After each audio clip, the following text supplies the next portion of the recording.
Terima kasih masih bersama kami di AIS Today pemirsa. Pemprov Jakarta membatalkan rencana alih fungsi lapangan sepak bola di Kedoya, Kebonjeruk, Jakarta Barat menjadi arena padel. Ya, kebijakan ini disambut baik oleh warga yang aktif menggunakan lapangan khususnya untuk mengembangkan sepak bola anak usia dini. Ya memang ini ya, kosnya banyak itu bisa bilang di mana-mana sekarang orang pasti kiblatnya olahraga ke padel ya. Tapi memang ada orang yang pro dan kontra terkait dengan hal tersebut. Tadi sempat kita bahas juga lapangan bola yang biasanya digunakan untuk mungkin anak-anak ini ada kemungkinan mau dirubah. Namun beberapa pihak yang tidak setuju. Namun kita lihat saksikan untuk informasi yang berikut ini pemirsa.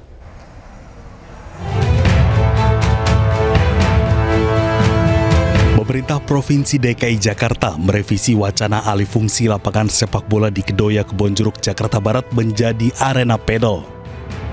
Warga menyambut baik pembatalan alih fungsi tersebut dan berharap lapangan dapat digunakan seperti semula, khususnya untuk pengembangan bakat sepak bola usia dini.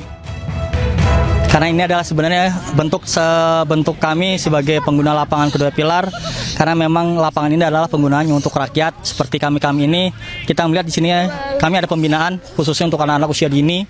Ya, alhamdulillah kita di sini diberikan apresiasi dan terima kasih kepada para pejabat maupun pengurus yang membantu kami agar lapangan ini menjadi lapangan layaknya sebagai lapangan untuk penggunaan untuk rakyat seperti kami.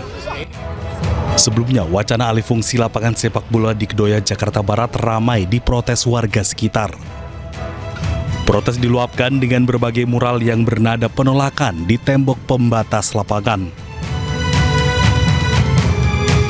Olahraga padel sendiri belakangan digandrungi masyarakat kelas menengah ke atas.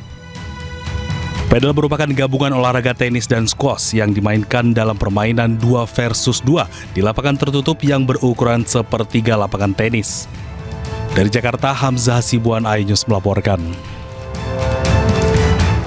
Ya pemirsa, seorang nasabah membagikan kisah rekeningnya diblokir oleh PPATK dan kesulitan untuk membuka blokir rekeningnya kembali. Ya, padahal ia sangat membutuhkan uang yang ada di rekening tersebut untuk kebutuhan mendesak. Pernah nggak sih lu salah transfer ke rekening pribadi lu yang udah lama nggak dipakai tapi masih aktif? Jadi transfernya dari rekening pribadi ke rekening pribadi. Nah itu kejadian sama gue. ATM-nya itu nggak gue pegang. Akhirnya gue telepon call center. Akhirnya gue ceritain lah kronologinya. Dari jamnya, transaksinya berapa nominalnya, terus kejadiannya hari apa. Pokoknya lengkap dan detail. Akhirnya gue diarahin suruh ke banknya. Pas gue udah ke bank tuh, gue ceritain kembali kronologinya sesuai. Terus gue sertakan dengan bukti transaksinya. Si Mbak itu bilang apa? Maaf Bu, ini udah diblokir dari pusat. Terus gue bilang, bukannya ini yang blokir itu Mas CS yang kemarin saya telepon. Enggak, ini diblokirnya dari pusat ya Ibu, dari PPATK kalau nggak salah namanya.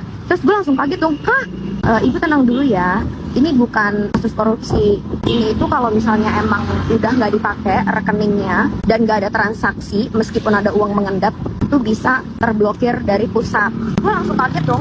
Sekarang ya, gue tuh sangat membutuhkan uang itu. Jadi gue berharap banget kalau uangnya itu bisa diambil. Dan ternyata nggak bisa diambil dong. Ya, sementara itu Kepala PPATK Ivan Yustiavandana memilih tak banyak bicara saat dimintai tanggapan tentang kebijakan rekening pasif yang menjadi sorotan publik. Ia berdalih memblokir sementara rekening yang pasif selama 3 hingga 12 bulan untuk mencegah terjadinya kejahatan keuangan.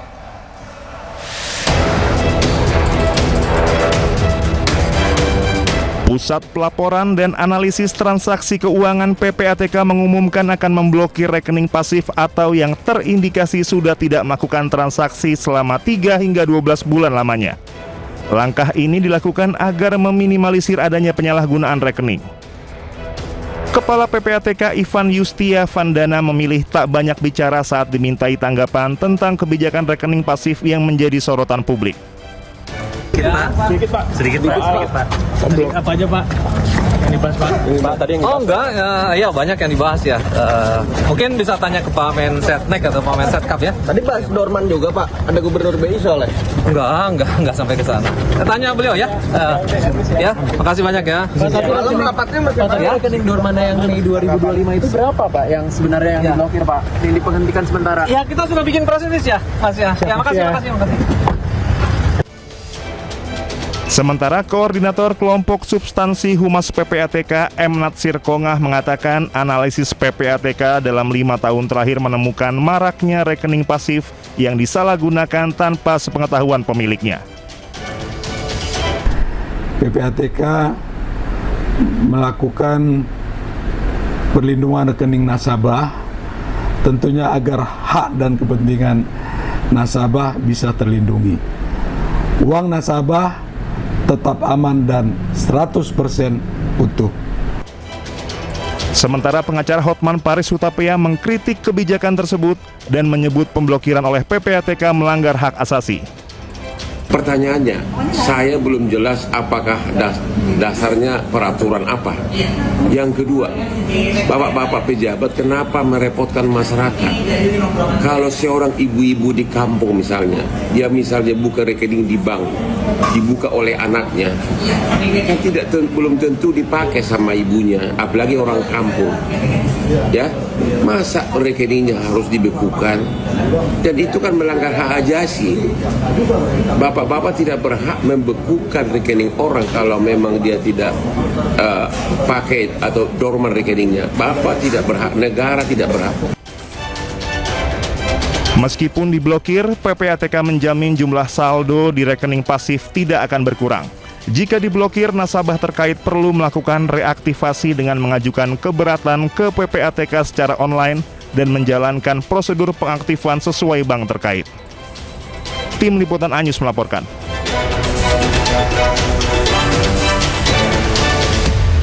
Ya, meski PPATK menegaskan dana nasabah tidak akan hilang meski pemblokiran dilakukan, sejumlah warga mengaku tidak setuju dengan aturan ini. Ya, warga masih membutuhkan rekening cadangan untuk keperluan pribadi. Kalau untuk pribadi kayak kurang setuju ya, karena kurang tidak setuju karena ada orang-orang yang punya rekening simpanan itu loh, untuk cadangan itu kan bisa jadi dia 3 bulan juga gak aktif. Ini kalau misalkan dinonaktifkan oleh pemerintah kan jadi merugikan masyarakat. Jadi kasihan mereka yang punya rekening simpanan cadangan untuk tabungan tuh ketika dinonaktifkan tuh berbahaya gitu.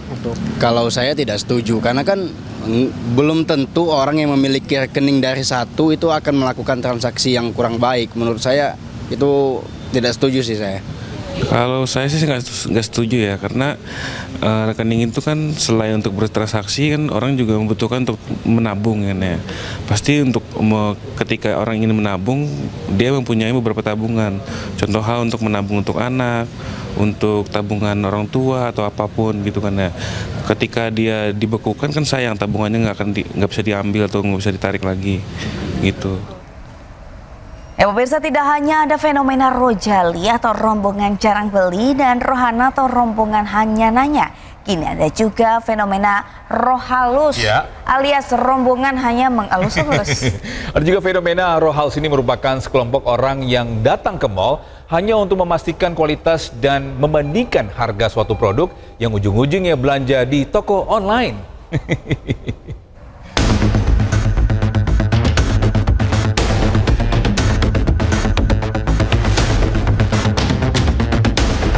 Belum cukup fenomena rojali atau rombongan jarang beli dan rohana atau rombongan hanya nanya, kini muncul fenomena yang hampir mirip, yakni fenomena roh halus alias rombongan hanya mengelus-elus.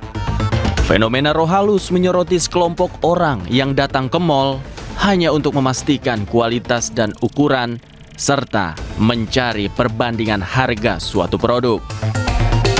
Biasanya, kelompok roh halus yang gentayangan di mal ini tidak membeli produk di toko tersebut, melainkan beli di toko online yang harganya lebih murah. 3 fenomena yang tengah marak di pusat perbelanjaan ini menjadi tantangan serius bagi sektor retail dan usaha mikro kecil dan menengah di tengah ketidakpastian ekonomi nasional. Kendati demikian, Asosiasi Pengelola Pusat Belanja Indonesia menyebut fenomena ini bukanlah hal baru. Rojali ini selalu terjadi sepanjang waktu begitu di pusat perbelanjaan begitu. Hanya saja memang intensitasnya ataupun jumlahnya yang selalu berubah dari waktu ke waktu begitu ya. Jadi Kan seperti kita ketahui, pusat perbelanjaan itu fungsinya bukan hanya sekedar sebagai tempat belanja saja, tetapi ada faktor fungsi-fungsi lain seperti edukasi, pendidikan, hiburan, dan sebagainya. Badan Pusat Statistik juga turut menyoroti fenomena ini. BPS menyebut bahwa fenomena ini patut diamati karena bisa menjadi cerminan tekanan ekonomi pada kelompok rumah tangga tertentu. Rojali adalah sinyal penting bagi membuat kebijakan untuk tidak hanya fokus menurunkan angka kemiskinan, tetapi juga memperhatikan bagaimana untuk ketahanan konsumsi dan stabilitas ekonomi rumah tangga pada kelas menengah bawah. Amati teman-teman semuanya, apakah yang rojalinya itu ada pada kelas atas, kelas menengah, atau rentan, atau bahkan yang di kelas miskinnya. Kami belum sampai survei ke arah rojali. BPS juga menegaskan, fenomena ini dinilai penting untuk mendesain ulang arah kebijakan pemerintah agar persaingan dagang antara toko online dan toko offline tidak semakin ketat. Dari Jakarta, tim liputan iNews melaporkan.